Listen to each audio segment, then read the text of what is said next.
YouTube, what's going on? This preacher.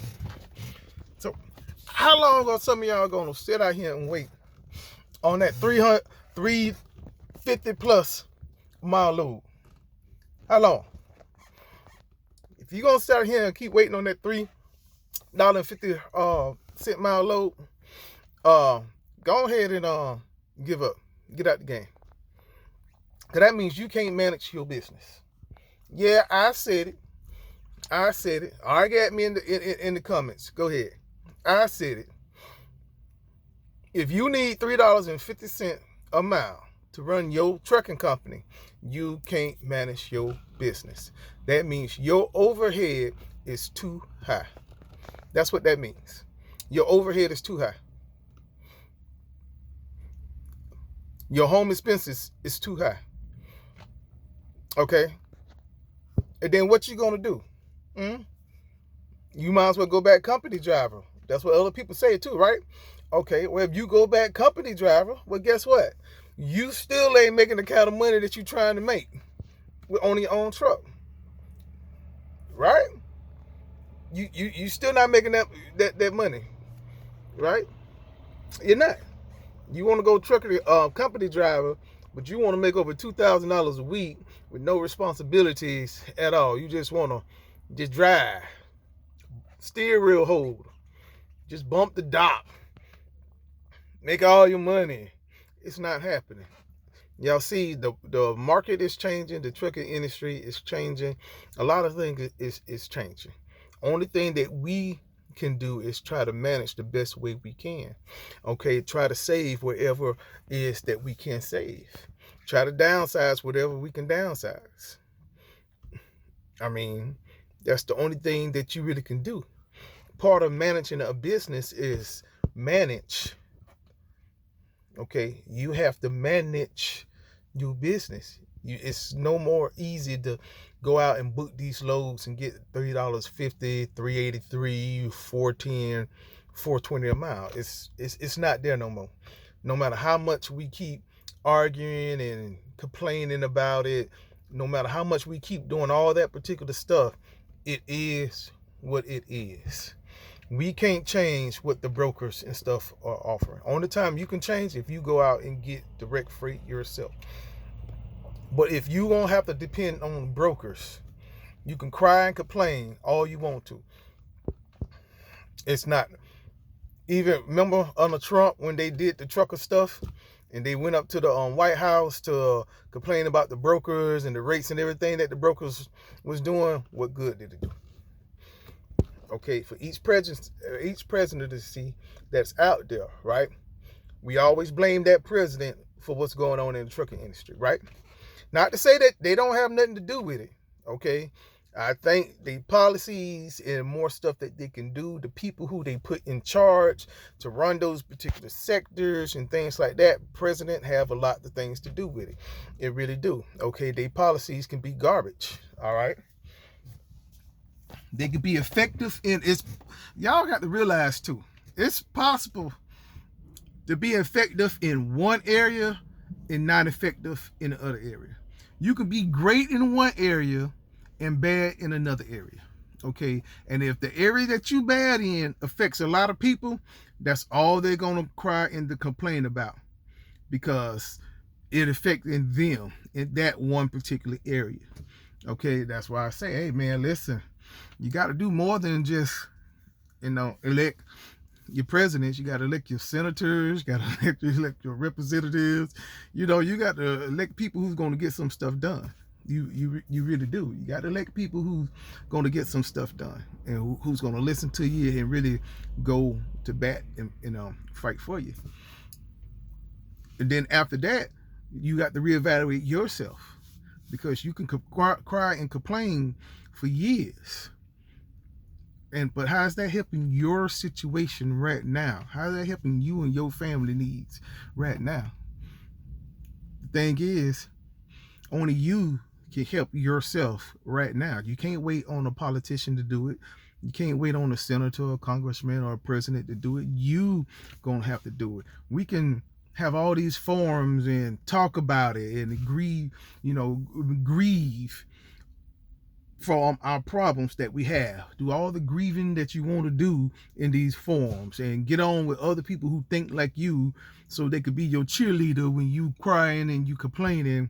If this in person, if this in person. That's not doing nothing about you right now. What can you do to change your situation?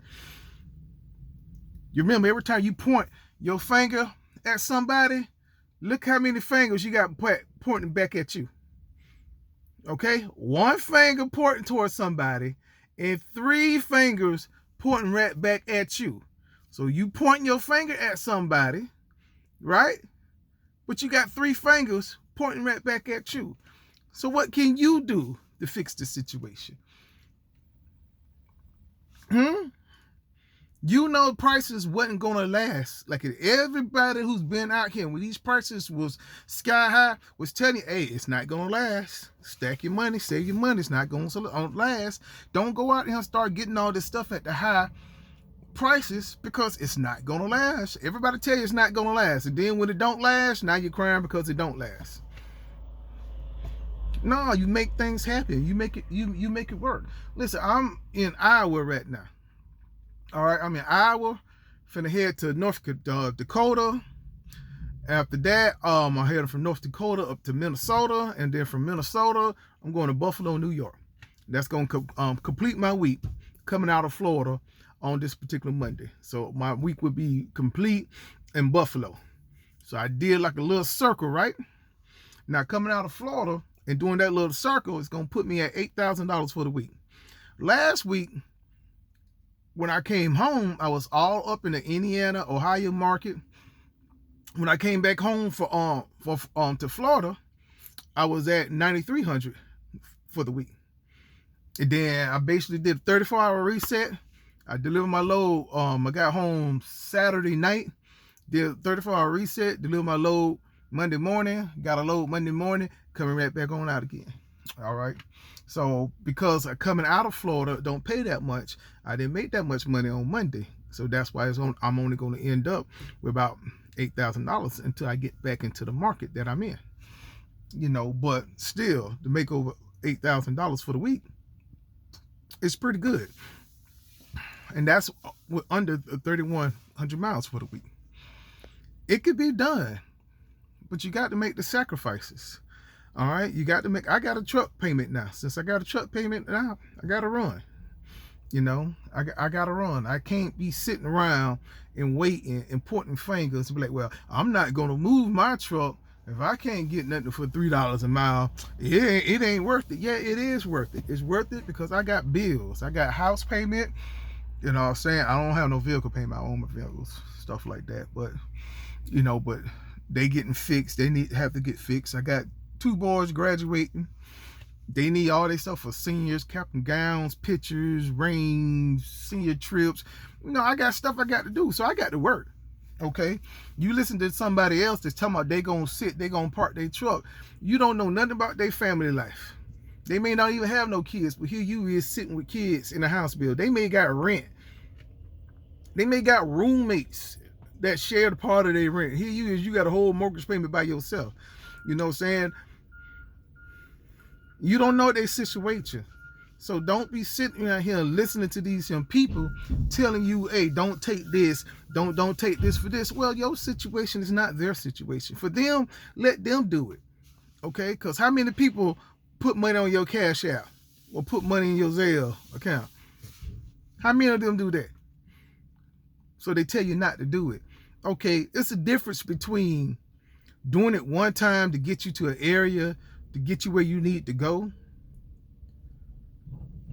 compared to that's all you doing is taking all that freight. Because coming out of Florida, right, unless you deadhead out of Florida, you only gonna get $1.30, $1.40, maybe $1.60 per mile coming out of Florida. So what? So I should not come out of Florida no more? Well, you should deadhead. Why pull it for that? Okay, why deadhead for that? Why deadhead 300 miles when I can get a load that's paying $700 for 300 miles? or you want to go up to Atlanta, it's like middle of Florida, Orlando area, say that's 500 something miles, right? So now you're going to do 500 something miles for $650, $700.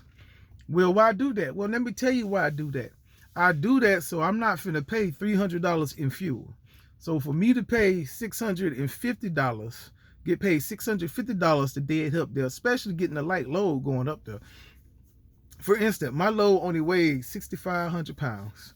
It was 12 pallets, and it paid me $650 to go to Oakwood, Georgia. All right, it was 537 miles, something like that, 37 miles, and it was $650. Yeah, I took it. You know why I took it? Because that paid for my fuel. So I was able to fuel up my whole truck for that. And the next load I got from there took me to Ohio, and that paid me $1,200 to go like 500 miles. Then the next load after that, that was 600 miles. That paid me $1,800 to do that. So that's what I mean. I look at my week. At the end of my week, this is the many miles I drove. Like the end of this week, I'm going to be at under 3,100 miles for $8,000. It's like $8,071 because my last load was $3,371. Don't ask me about the 71. That's a little trade secret right there. That's a little trade secret. But the point is, by the end of the week, the amount of money that I done made versus the miles that I ran for that, and my cost of fuel, because I'm very picky where I'm going and where I fuel at so I can get the most for the fuel. So when you're paying like $5.04, $5.15 going through these particular states, I go ahead and fuel up at that particular point of time, because the state that I'm going in to, well, if I'm going inside those particular states, they fuel is like $5.88, but the next state over, it's $5.04. So I try to work my fuel and stuff too. The point being, if you keep listening to the people, don't take this, don't take this, don't take cheap freight. What is cheap freight? What is cheap freight? Because cheap freight for you may be $3 a mile. That's cheap freight to you. But $3 a mile for somebody else may be looking pretty good. But for you, that's cheap freight. And that's what they tell you on video and stuff. But what are they really running? Have you actually see their rate cards? These people who leased on the companies, have you actually see their settlements? That tells you the truth. They could come on here and tell you anything in the world. Oh, don't run cheap freight. Oh, don't do cheap freight. Oh, don't run for cheap freight. Well, what is cheap freight? Because cheap freight for me may not be cheap freight for you. Don't run for cheap freight. They kill me with that. They always kill me with that. Don't run for cheap freight. Well, what's cheap freight? What do you consider cheap freight?